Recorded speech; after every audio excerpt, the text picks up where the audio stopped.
Voilà, aujourd'hui j'accueille Stéphanie Chou qui a effectué la formation de coach en développement personnel il y a un moment déjà, tu nous en diras un petit peu plus, et qui vient témoigner sur son parcours, sur ce que ça a pu lui apporter personnellement et puis ensuite ce que ça a pu lui apporter professionnellement. Et je vais guider cet entretien pour qu'on puisse avoir des détails croustillants sur son succès à cette petite Stéphanie. Stéphanie a vécu beaucoup de choses et est en train de mettre beaucoup de choses en place. Et aujourd'hui, on est ensemble justement pour vous permettre de vous projeter et de voir un petit peu ce qu'on peut faire avec une formation de coaching en développement personnel qui n'est pas uniquement dédiée à devenir forcément 100% coach en développement personnel, qui peut aussi nous aider dans un métier quelconque. Et ça, je ferai d'autres interviews aussi pour en parler. Donc Stéphanie va se présenter. Alors Stéphanie, tu es professeure de français au collège, je crois. Oui, c'est ça. Je suis professeure de français depuis une dizaine d'années maintenant. Et j'ai commencé à suivre la formation avec ZenTouch en avril 2022. Ok. Voilà. Que Et tu as donc, terminé cet été, je crois, ou il y a quelques mois. oui, il y a quelques mois, j'ai terminé. Et donc, je peux dire maintenant que je suis coach. Je me suis spécialisée dans la sérénité et la confiance.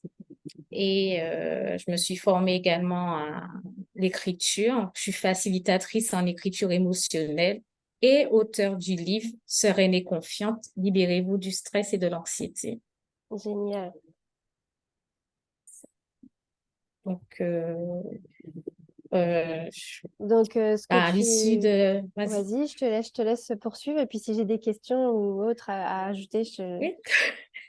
Bon, en fait, pendant la formation, je savais pas trop vers quoi me diriger. Je me rappelle au début, j'avais pas mal de, comment dire, d'interrogations. Je me disais, mais il y a des tonnes de coachs, comment je vais faire pour sortir du lot? Je me rappelle que tu m'as beaucoup rassurée au départ, que tu m'as dit qu'il y avait une partie de la formation qui me permettrait d'y voir plus clair. Et au début, j'avoue que je me suis un peu perdue. Je me suis formée à plein de choses, entre autres au massage, etc. Et, euh, et en fait, ça m'a paru comme une évidence qu'il fallait que je travaille, à part que je fasse de l'écriture l'un de mes outils phares.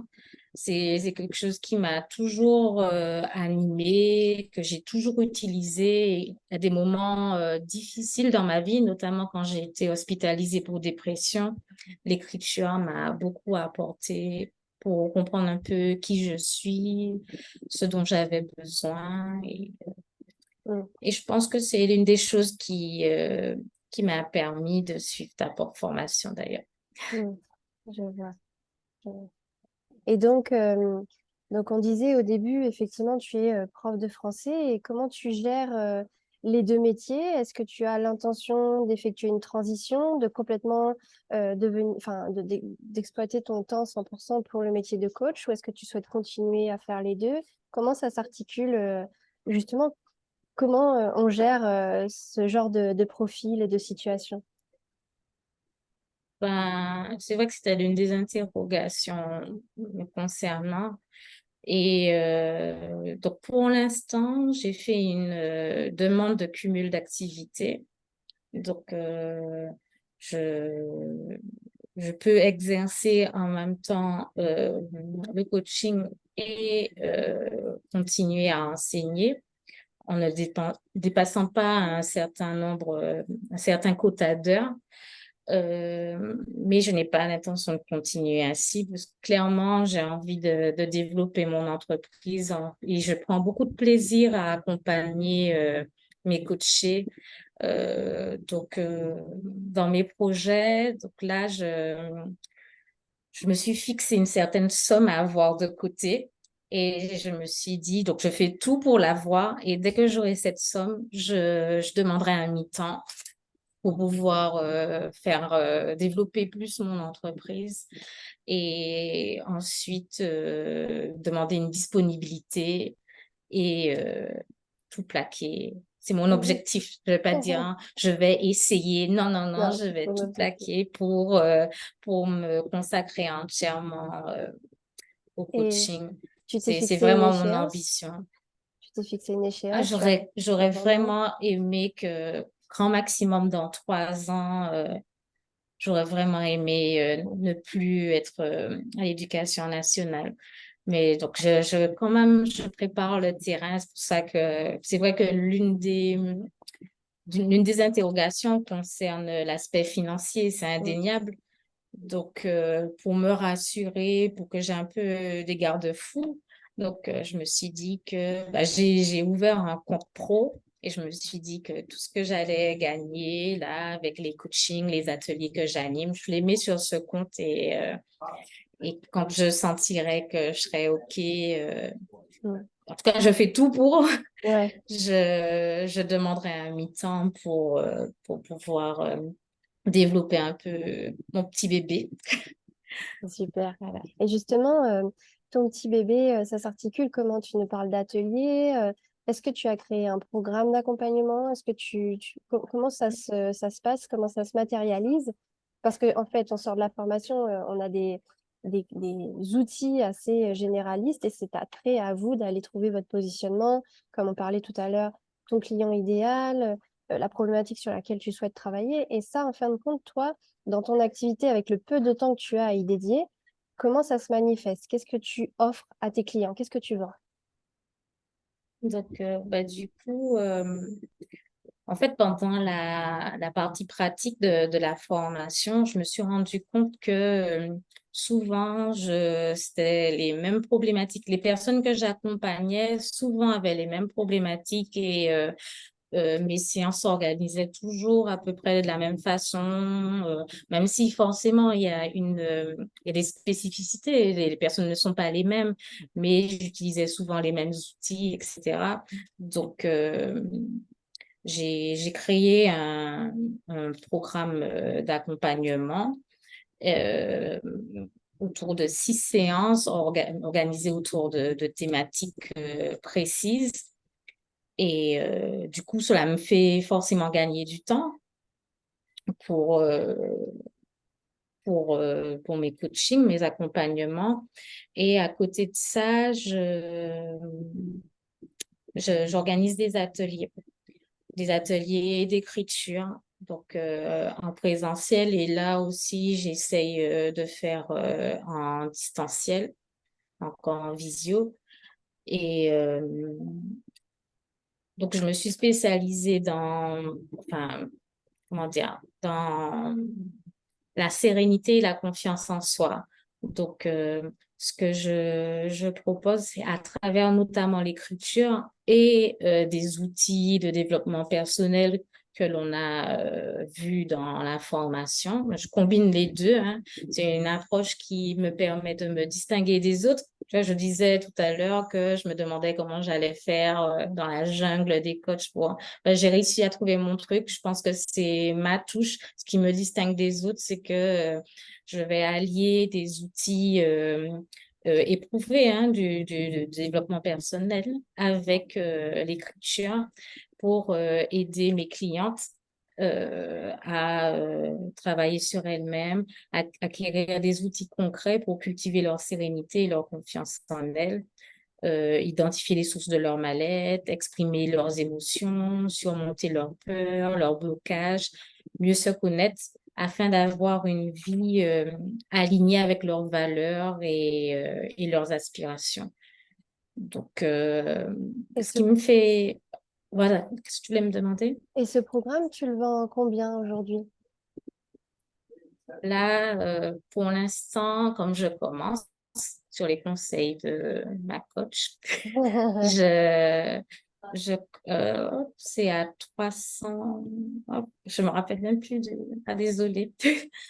Je le vends à 390, je crois, Donc, c'est une sorte de prix pour d'appel six pour faire séances. découvrir et faire connaître, C'est avoir des ça. Donc, témoignages comme je en commence, en entrant. fait, mais après, donc, quand j'aurai un peu plus de bouteilles et que j'aurais pu asseoir mon expertise, je pense augmenter les prix. Pour Oui, puis tu auras le l'instant, témoignage aussi de tes clients, donc ce qui est intéressant pour asseoir aussi une preuve sociale. c'est ça. Ok, Moi, j'ai déjà commencé. J'ai créé un compte Google My Business super. et j'ai déjà commencé à recueillir Le des témoignage, avis. Donc, c'est bien. ouais, pour l'instant, c'est super, notamment après mes ateliers d'écriture. Mm. Et du coup, les Ouais. ateliers d'écriture, tu les vends combien? euh, 30 euros pour l'instant, 30 euros pour... au départ, je disais 1h30, mais j'ai jamais réussi à tenir une heure, enfin 2 heures, pardon. 2 heures, mais c'est plutôt 2h30 D'accord. en réalité. Donc, Et 30 euros pour l'instant. tu fais des brunchs aussi, j'ai cru voir. Le dernier atelier à la fin du mois de juin, c'était un atelier brunch et visualisation. C'était assez Donc, conséquent et assez long quand même. ouais, c'était la journée, c'était pas si lourd que ça parce que j'avais prévu l'heure à laquelle j'avais prévu que ça se termine. Les filles, elles sont restées bien après, elles avaient du mal à partir. Donc, D'accord. donc, très facilement, en fait, on a réussi à créer une sorte comment dire, de cadre rassurant, bienveillant, qui fait qu'on s'est senti, alors qu'on ne se connaissait pas, on s'est senti très à l'aise et on n'a pas vu le temps passer. Et Aussi de bien même, moi hein, ouais. que les participantes. Donc, Et de même que c'est cool. toi, tu as pu aussi très facilement développer tes propres ateliers avec euh, tes propres valeurs, tes propres envies, ton client idéal, ce sur quoi tu as envie de travailler. En fait, très vite, tu as conceptualisé aussi des ateliers comme ça, un programme. C'est super Oui. intéressant et on voit que finalement, c'est pas si difficile que ça. Il faut simplement se poser et se dire voilà vers quoi je m'oriente et ensuite on structure quelque chose. Effectivement, tu parlais de la pratique tout à l'heure. Dans cette formation, il y a 50 heures de pratique à effectuer, ce qui nous permet de se tester sur des gens. Et souvent, on attire à soi les bonnes personnes pour pouvoir dire, bon, ça, j'en veux pas, je ne suis pas capable, je n'ai pas envie de travailler sur ce sujet. En revanche, je vois que cette problématique, elle revient souvent, ça me plaît beaucoup. Et donc, du coup, on commence à se poser, se dire, je vais me faire un programme et tout ça. Donc, on voit que ce cheminement aussi, il a bien marché chez toi. Et dis-nous-en un petit peu plus sur comment tu as fait pour te faire connaître, qu'est-ce que tu as mis en place et la fameuse anecdote que tu as été appelée à passer à la radio. Oui, avant de répondre à cette question, je voulais dire aussi que ce qui m'a aidé pour créer mon programme d'accompagnement, c'est mon vécu. Mon vécu. Là, j'ai parlé de l'outil qu'est l'écriture, mais je suis à la base une très grande stressée, une très grande anxieuse et euh, j'ai, grâce entre autres à la formation, réussi à trouver des outils pour pouvoir mieux vivre avec cette tendance à être anxieuse. J'ai réussi à trouver des choses pour me sentir mieux dans ma vie et oui, plus apaisée. Donc, j'ai envie d'aider d'autres femmes qui, comme moi, traversent des moments un peu difficiles et ont du mal à prendre du recul avec les situations, les pensées qui, qui leur plombe un peu leur morale et tout ça. Et donc, c'est une des raisons pour lesquelles Mm. j'ai voulu travailler sur l'acquisition d'une sérénité et d'une confiance en soi. Ouais, ça a été Voilà, je voulais vraiment juste dire ça. simple et la continuité pour toi, quoi. Voilà. Et pour répondre à ta dernière question, comment j'ai fait pour me faire connaître? Donc, déjà pour les ateliers, clairement, je pense que les ateliers euh, ont été un produit d'appel pour que j'ai des coachings. Donc, j'ai beaucoup utilisé les réseaux sociaux pour parler de cet atelier, créer des pages événements sur Facebook, entre autres, animer ma page Instagram. Et donc, il y a une journaliste d'un- d'une grande radio de Lille, Martinique Première, qui m'a contactée un jour. À ma grande surprise, elle voulait m'interviewer elle avait vu l'une des affiches de mon atelier et elle voulait m'interviewer sur les bienfaits de l'écriture sur la santé. Donc, j'avoue que j'étais un peu stressée pour le coup, hein, pour quelqu'un qui s'est spécialisé dans la gestion du stress. Donc, c'était pas évident pour moi, mais ce n'était pas une heure de très grande écoute, mais pour moi, ça a été une expérience vraiment enrichissante et complètement inespérée. Donc, ouais, il y a ça. Donc, et puis, Et tu ouais, as donc rejoint aussi un réseau de femmes entrepreneurs en Martinique. c'est ça, Tu ça mènes, mine de rien, aussi, des ça m'a actions, tu en aidé. parles. C'est ça. Donc, en plus de ce réseau que j'ai intégré, qui me permet de pouvoir parler des problématiques que je rencontre dans le monde de l'entrepreneuriat, ça me permet de faire de parler de ce que je fais, de me faire connaître. Et à côté de ça, je participe aussi à des événements autour du bien-être, de la santé, et ça me permet de rencontrer de potentielles clientes, en plus de me faire du bien. Ouais. Donc, j'arrive à allier l'utile à l'agréable. Dernièrement, j'ai participé à un atelier créatif. On a fait de la peinture autour d'un apéro. C'était super sympa. Ben là, j'ai rencontré des personnes aussi qui voulaient savoir ce que je faisais. Donc, là, je trouve que c'est important aussi quand on a besoin, on a envie de se développer, d'aller vers les autres, de réseauter. Mm, Ça, c'est indéniable que cela permet d'aider à se développer. mm. C'est vrai, c'est vrai. Ouais, il y a plein d'actions en fait pour aider et ça on le voit dans la formation. Mais c'est vrai que voilà, il faut construire son programme, il faut identifier sa cible et ensuite il faut mener des actions pour se faire connaître, que ce soit sur les réseaux sociaux, que ce soit de toutes les façons, il faut donner pour recevoir. Donc en menant des actions gratuitement, donner du contenu de valeur, des choses comme ça aussi, ça nous permet de se faire connaître. Voilà, il y a quand même une stratégie de communication à avoir, une organisation à avoir pour se faire connaître. Mais comme on le voit souvent, quand on donne avec le cœur et quand on fait les choses avec bienveillance, honnêteté, respect, en général, on est propulsé, les gens le ressentent et même si ça prend un peu de temps au début, en fait, derrière, c'est vraiment une montée en puissance incroyable et durable aussi. Donc, je tenais à le souligner. Est-ce que pour clôturer cet entretien, tu voudrais bien nous partager aussi ce que ça a pu t'apporter aussi sur le plan personnel? Tu disais que tu étais une grande anxieuse et que ça t'a aidé à gérer. Euh, Est-ce qu'il y a autre chose que ça t'a aidé à faire ou des choses que tu as constatées autour de toi, sur tes clients, des anecdotes? Sur le plan personnel, comment ça peut aider? Déjà, je trouve ça très gratifiant quand il y a des personnes qui disent «Oh merci, j'avais pas vu les choses sous cet angle, ça me paraît plus clair». Au début, je me suis dit «Mais bon», j'ai écouté, j'ai donné quelques outils, enfin, j'ai posé quelques questions et je me dis, waouh, c'est incroyable ce que on peut avoir en retour, en dépit, bon, même si l'aspect financier est là, mais en termes de, comment dire, de reconnaissance, enfin, ça apporte, ça fait du bien d'avoir Mm. ce type de retour, de sentir qu'on peut faire du bien aux autres. Donc, ça, c'est gratifiant. Et puis, quoi dire?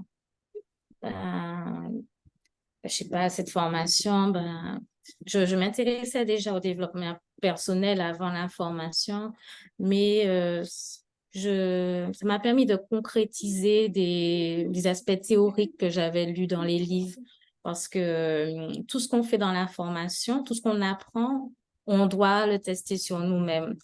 Donc, je suis passée de la théorie à la pratique très rapidement avant même d'essayer sur mes coachés. J'ai dû essayer sur moi. Ce sont des choses que j'ai testé, que j'ai expérimenté, approuvé et que je continue d'utiliser. Donc, c'est indéniable que euh, cela me permet de me sentir mieux dans ma peau. Mm. Donc, ben, la méditation, ben, je m'imaginais que la méditation, c'était juste être assise et puis se concentrer sur sa respiration, essayer de chasser les pensées parasites. Et ben, j'ai vu que, par exemple, dans l'information, ben, on pouvait avoir des activités méditatives et je ne m'étais pas rendu compte que je méditais tout le temps. Quand je faisais mon jardin, quand je dessinais, quand j'écrivais. Et ça, ben, ça change les choses aussi. C'est un exemple parmi tant d'autres, mais j'ai le fait de vraiment de tester les outils qu'on apprend, ça a révolutionné ma vie. Mm. Ok. Et pour finir, si tu devais donner un conseil à quelqu'un qui se questionne sur le fait de suivre ou non une formation pour devenir coach, ou en tout cas se former au coaching, qu'est-ce que tu lui dirais? Ah ben, je dirais que cette personne n'a absolument rien à perdre parce que même si cette personne ne se destine pas à être coach, indéniablement, cette formation va lui apporter des choses pour elle-même, en fait. Et là, c'est que du bonheur. Mm. Ok. Il y a pas de perte, en fait. Mm. On ne peut que gagner en suivant ce type de formation. Et Ok. ça nous apprend beaucoup sur nous-mêmes, sur qui on est, sur ce qu'on veut, et ça n'a pas de prix. Ouais, d'ailleurs, en parlant de prix, je me rappelle que j'avais pas du tout prévu au départ de suivre ta formation. Et quand j'ai vu le programme et tout, je me suis dit, c'est pour moi. Je signe. Je sais pas encore comment je vais faire pour payer, mais je signe. Ah, Ah, et ouais, bon, grave. ben, c'est payé. Maintenant, j'ai réussi la formation et j'en suis très heureuse. Ouais, et puis tu as eu aussi cette belle opportunité de pouvoir écrire ton livre, Sereine et Ah confiante. oui, c'est vrai. Et nous Oui, avons, donc effectivement, c'est une énorme opportunité. Je pense aussi, ben, j'espère pouvoir le publier avant la fin de l'année. Je pense que ça aussi, ça va m'aider à me faire connaître et à asseoir mon expertise dans le domaine. Donc, et nous avons aussi le projet d'écrire un livre en commun sur le bien-être et le développement j'ai hâte, personnel. Donc, j'ai il y a hâte, j'ai vraiment hâte. plein de choses qui peuvent se passer. En fait, dès qu'on prend en main son destin et qu'on écoute son cœur, il se passe vraiment beaucoup, beaucoup de choses. Donc, je pense qu'on a fait un petit peu le tour de ce qu'on voulait mettre en avant pour aider ces personnes qui se questionnent un petit peu, qui savent pas trop comment le coaching en développement personnel pourrait les aider. En tout cas, merci beaucoup Stéphanie pour ce moment, merci pour ces partages, merci pour ton expérience. Tu peux peut-être nous partager le nom de tes réseaux sociaux ou de ton site internet si tu en as un, pour que les personnes intéressées puissent te contacter ou suivre simplement ce que tu Bien fais. sûr. Bien sûr. Et alors, donc, ils peuvent se rendre sur mon site internet au fil de ma zénitude.fr ou sur ma page Instagram au fil de ma zénitude. Voilà. Non, bah, c'est Donc, super. je partage notamment sur Instagram et un peu sur Facebook aussi des conseils, des astuces autour du développement personnel et notamment sur la gestion du stress et la confiance en soi.